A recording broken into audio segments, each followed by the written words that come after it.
আসসালামু আলাইকুম প্রিয় ভিউয়ার্স। আগের ভিডিওতে আপনাদের আমি রাবার প্রিন্ট কিভাবে করতে হয় সেটি দেখিয়েছিলাম। তো আজকে একটু আলাদা প্রিন্ট আপনাদের দেখাবো। এই ভিডিওতে দেখতে পাচ্ছেন আপনারা যে রেড কালার, তো এই প্রিন্টটি হচ্ছে রাবার না, এটি পিগমেন্ট প্রিন্ট। আর এই পিগমেন্ট কালারটি কিভাবে প্রসেসিং করা হয়েছে তা আমি আপনাদের সম্পূর্ণ দেখিয়ে দেব। কিভাবে রেসিপি নিতে হবে, কিভাবে কালার বানানো হয়, কিভাবে প্রিন্ট করতে হয়, সব দেখে দেব।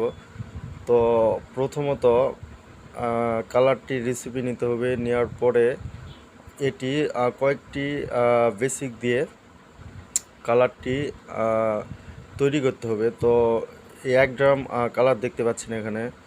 তৈরি করার জন্য অবশ্যই এই কালারের সোয়াচ বা স্যাম্পল থাকতে হবে, কেননা ওই স্যাম্পল দেখেই এই কালারটি তৈরি করতে হবে। সেম স্যাম্পলের মতোই কালারটি হয়ে যাবে। তো দেখতে পাচ্ছেন এখানে বেশ কয়েকটি বেসিক দিয়ে কালারটি মিক্সড করা হচ্ছে। তো কি আসলে বেসিক দিলে এই কালারটি হবে রেড কালার, সেটি আপনাদের দেখিয়ে দেব। এখানে 4টি বেসিক দিয়ে এই কালারটি তৈরি হবে। তো স্যাম্পলের কালার দিয়ে প্রথমে চেক করলাম, দেখতেছি যে ওটার সাথে কি কাছাকাছি চলে আসছে কিনা স্যাম্পলের কালারের সাথে। তো চেক করার পর দেখা গেল যে আর একটু ডিপ হবে কালারটি। তো এখানে মূলত এই কালারটি তৈরি করতে 4টি বেসিক লাগে। একটি হচ্ছে চিলি রেড, রোজ রেড, অরেঞ্জ আর ভায়োলেট রাস। ঠিক আছে, দিলেই আসলে আমাদের এই রেড কালারটি হয়ে যাবে। তো এই কালারটি তৈরি করার পরে মূলত টি শার্টে প্রিন্ট করা হয়। ঠিক আছে, তো এই যে প্রথমে দেখলাম রোজ রেড, এটা ভায়োলেট, তারপরে চিলি রেড, ঠিক আছে, তারপরে বালতি এটা হচ্ছে অরেঞ্জ।